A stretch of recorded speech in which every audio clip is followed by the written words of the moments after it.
Even if they ask you questions, you can just kind of respond to me. Got it. You're rolling. How are we doing, Ann?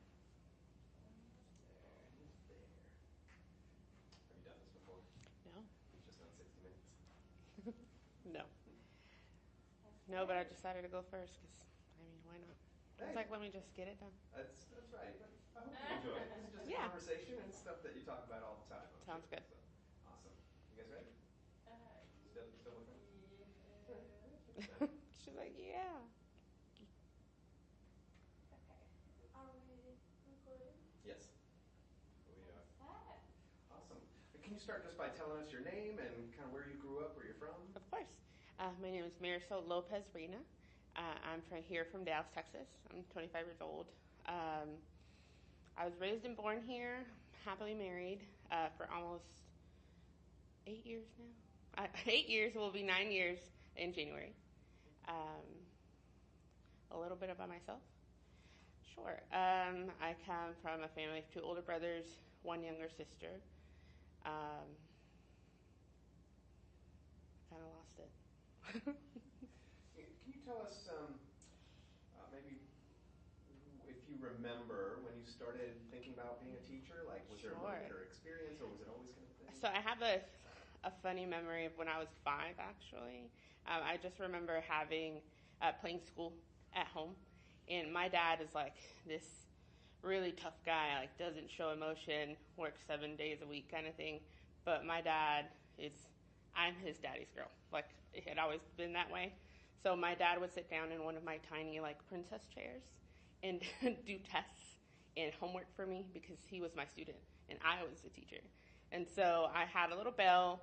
He bought me a little bell, a little chalkboard and everything. And both of my parents would sit down and they would do my schoolwork that I would give them, like basic, write down your letters or things like that. And I just thought, I don't know, I always think back on those moments, and my parents were like, sure, let's do this. And we have pictures of my parents sitting down in tiny chairs and me very professionally dressed for my age, just being their teacher at age 5. So I'm guessing they weren't shocked when you said. They were not shocked at all, no. And so when did you think about anything else, or was there like a point in time where you finally said, like, this is going to be it? How did that? I never had a moment where I didn't want to be a teacher. That's just what I always wanted. I loved going to school. I always, if I got a bad grade, like, it made me so upset. And I would run to the teacher and ask them to please let me make it up. I know I can do better. And I always saw teachers as, like, heroes, like people that I wanted to be. So I never thought of doing anything else. Can you think back to any particular teachers who may have influenced you, their name or grades? Oh, I have lots of teachers that really influenced me. I have Mrs. White. She was my 6th grade math teacher. She was just really impactful with trying to communicate with my mom, because my mom was not English speaking, but she really tried her best to learn Spanish enough to communicate with my mom. So that was a really strong bond for me. I had Mr. Harris. He was my 5th grade science teacher. I still talk to him to this day. He's just really supportful of me, and he knew I wanted to be a teacher, and he just always guides me in whatever way that he can. I have Mr. Ola. He was my 7th grade biology teacher. I want to teach science, by the way, if that's not a theme here. And Mr. Ola, he tried to tell me to not be a teacher because he said I was so smart I could do something so much more, so different, something that could give me more money or stuff like that. He was like, you can be a doctor, you can be whatever you want. But I told him then, and I tell him now, I want to be a teacher. Like, that never changed, so that's where I'm going. How did that feel when he told you, like, you're smarter than... I think that it was in his best interest, and it didn't hurt my feelings, but I quickly turned around and I said, there's no changing my mind. Like, this is what I want to be. I want to be you. And once he understood that I didn't want to change that, he was like, okay, I get it. Like, a true teacher wouldn't change your mind that way. Yeah, I imagine that's tough. Like,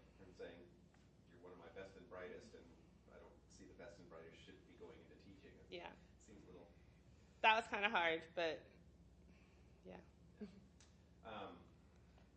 So when you found out you were going to be a Charles Butt Scholar, what was that experience like? How did you find Oh my God, I cried. So I don't remember the exact date, but I knew there was a set date, and on this day they were going to send an email, regardless of whether you accepted or declined. So I work in an animal hospital, and I work on critical patients at that time, so looking at my phone isn't really something that I can do all day. But that day, my coworkers all knew that was the day. Like, this is a day I get to know. So they were both like, everyone, and I think there's like 20 people there. They're like, everyone's like, okay, go check your phone. Every hour on the hour, I was checking my phone. I was like, is there an email here? No? Okay, proceed to my job. So I think it was like 4 o'clock, which was super crazy because I was looking at my phone from like 8 a.m. to 4. When I finally saw that I got an email, I went and I was like, oh my God, I got it. Everyone stopped what they were doing. I called my husband. I was like, okay, I have the email. I opened the email. It said, congratulations. Sorry. It was just a really great moment. You feel to have all those people pulling for you? It felt really great. What'd your husband say?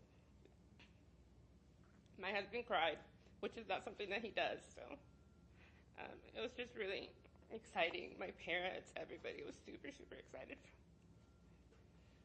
Tell me how you think not only the scholarship, but just being a part of the Charles Butt Scholars Network will benefit you as a teacher. So I'm super excited that we get to have a mentor, that we get to be put with, because I think I can just get some guidance prior to even being on the field. And I learned that we're going to go to a symposium in June, and so I'm just really excited to network with both other future teachers and people that have been there. And ideally, I would like to get like either assistant principal or principal status in the future. So I'm just excited to know that you guys talk to principals and assistant principals, and I can get networked there. So you talked about the impact that some of your teachers have had on you.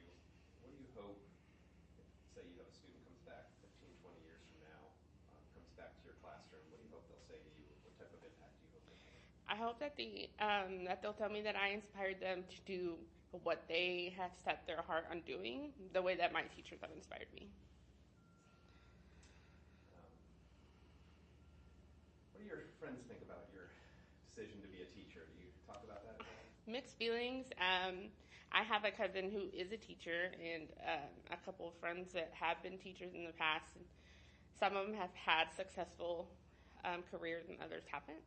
The ones that haven't tell me that I shouldn't be a teacher, that it's not worth the demand or the stress and the money, which I understand that it's not a high-paying job. I knew that from the get-go. But I also feel like if you want to be a teacher, it's because you want to teach the children, not because you want to make a lot of money. And my cousin, who's a teacher, she works, and she says that it's a hard job, but it's really nice to see her kids. She has kids that she started teaching that are now in college. It's just like, it's nice when your college students come and say, hey, I'm going to graduate. Can you come? So I want to have those moments too. Clearly feel very passionately about the importance of teaching. Why do you think teaching is such an important profession? I think that it's important because it shapes our future leaders, and it shapes everyone in society, regardless of what they end up doing. All of our children are going to contribute to our world in some shape or form.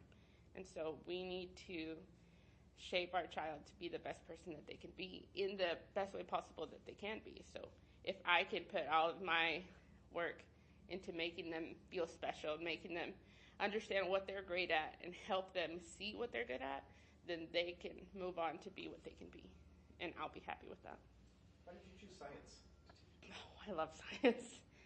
I've always loved science. I'm just very curious about the world and how things work, and the cause and effect and everything. And so